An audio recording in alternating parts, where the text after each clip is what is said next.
अस्सलाम वालेकुम। मेरा नाम डॉक्टर आदिल मुनीर है और मैं आज आपको स्पाइन यानी रीढ़ की हड्डी के बारे में कुछ मालूमात दूंगा।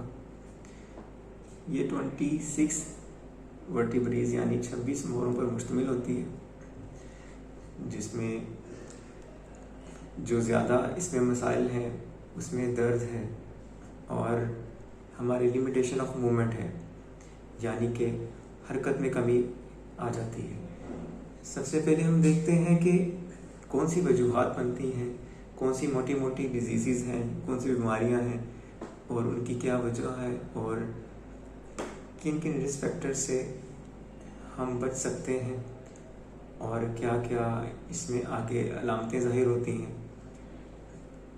तो सबसे पहले हम देखते हैं कि इसमें आर्थराइटिस है। आर्थराइटिस जो कि हमारे घुटनों में भी होता है, हिप में भी होता है और भी बाकी जॉइंट्स में हो जाता है। इसी तरह डिजेनरेटिव डिस्क डिजीज़ है जो कि बहुत ही कॉमन मिलती है। इसमें जो इसका हड्डियों के दरमियान जो एक होता है जिसको डिस्क कहते हैं, ये उसकी डिजेनरेशन की वजह से यानी उसकी तोड़ फोड़ की वजह से होता है।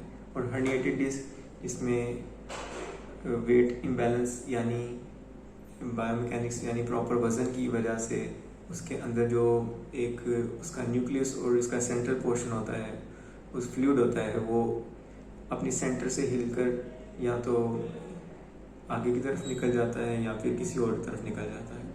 अब है स्पॉन्डिलोसिस, जो कि स्पॉन्डिलोसिस एक्चुअली मिला जुला एक टर्म है जिसमें आर्थराइटिक चेंजेस भी आ रही होती हैं और मुख्तलिफ डिस्क के अपने जो फैक्टर्स हैं वो इन्वॉल्व हो रहे होते हैं और ये भी असल में आर्थराइटिस की ही एक किस्म है। और इसमें जो है आगे स्पॉन्डिलोलिस्थेसिस है एक्चुअली, जो कि हमारे एथलीट्स हैं, बॉडी बिल्डर्स हैं, जब बहुत ज़्यादा ज़ोर से किसी वेट को उठाते हैं या फिर कोई टेक्निक वगैरह ऐसी इम्प्लीमेंट कर लेते हैं जो कि उनके बैक को मुतासिर करती है, तो उसमें उनकी थोड़ी सी डिसलोकेशन आ जाती है मोहरों की। ये वो चीज़ है। और आगे एंकाइलोजिंग स्पॉन्डिलाइटिस है। ये भी एक डिजेनरेटिव चेंज है जिसमें मोहरे आपस में जुड़ना शुरू हो जाते हैं, उनकी आपस में जो एक मोबिलिटी है वो बहुत कम हो जाती है। और एक जो हमारे सबसे कॉमन जो है लोअर बैक पेन, जो कि एक्यूट भी हो सकती है, क्रोनिक अगर उसका देर तक स्पेल रहे। और ऑस्टियोपोरोसिस के जो चेंजेस हैं वो भी हमारे नेक में, हमारे स्पाइन के डिफरेंट पोर्शंस में अफेक्ट करते हैं, जिसकी वजह से भी चेंजेस आते हैं।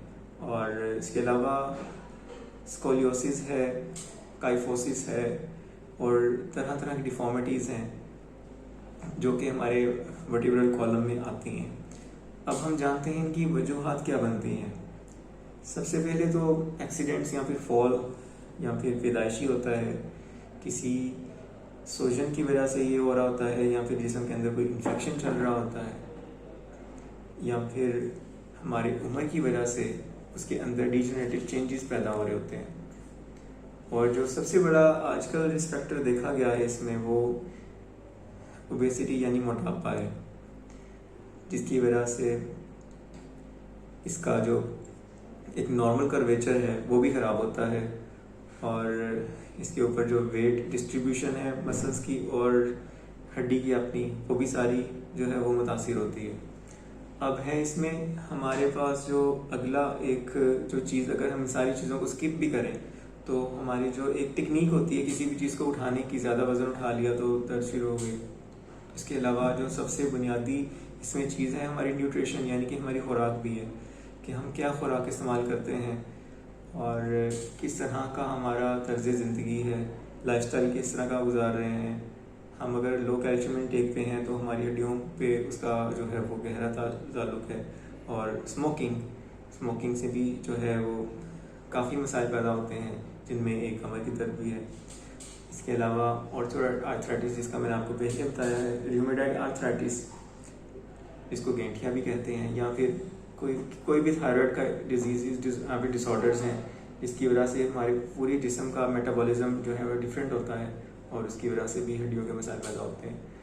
और हमारा पुअर पोस्चर, कि हम किस पोस्चर में उठते बैठते हैं, पूरा दिन, और हमारी जो डेली की एक्टिविटीज़ अगर रेपिटेटिव हैं, फॉर एग्ज़ाम्पल कोई कंप्यूटर वर्कर है, पूरा दिन वो एक ही पोस्चर में बैठा हुआ काम कर रहा है, तो वो एक ही पोस्चर में बैठने की वजह से उसके जो है स्पाइन में चेंजेस आते हैं, जिसकी वजह से उसको दर्द होता है। इसके अलावा डिप्रेशन और एंजाइटी है, जिसका ताल्लुक हमारे मसल्स के साथ है। जब मसल्स हमारे प्रॉपर तरह से काम नहीं कर पाते हैं तो वो वेट जो है वो डिस्ट्रीब्यूशन जो है वो सारी ख़राब होती है, जिसकी वजह से हमारे स्पाइन की लोडिंग भी ख़राब होती है। और हम देखते हैं कि अब आगे हमारी अलामतें क्या आती हैं इसमें। सबसे पहली चीज़ तो हमें जो देखने को मिलती है वो दर्द है, लेकिन दर्द भी हर तरह की जो है वो स्पाइन के अंदर इंक्लूड नहीं की जा सकती।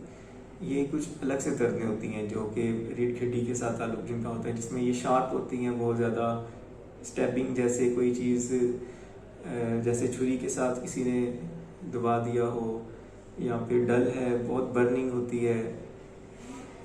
समटाइम्स ये टांगों में जा रही होती है या फिर बाजुओं में जा रही होती है, जैसे शाटिका है जो कि टांगों में जा रही होती है।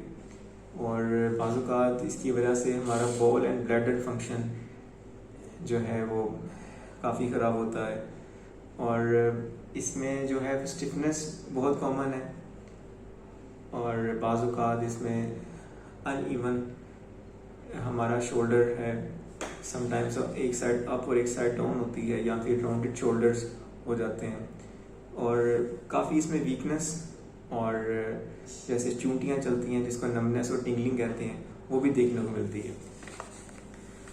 और अगर ये सारी आपके अंदर वजूहात पैदा हैं, अगर ये वाली सारी चीज़ें जो वजह बनती हैं आपका, और अगर ये अलामतें आप में कहीं मिलें तो अपने करीबी फिजियोथेरेपिस्ट या फिर डॉक्टर से ज़रूर इसके बारे में कंसल्ट करें।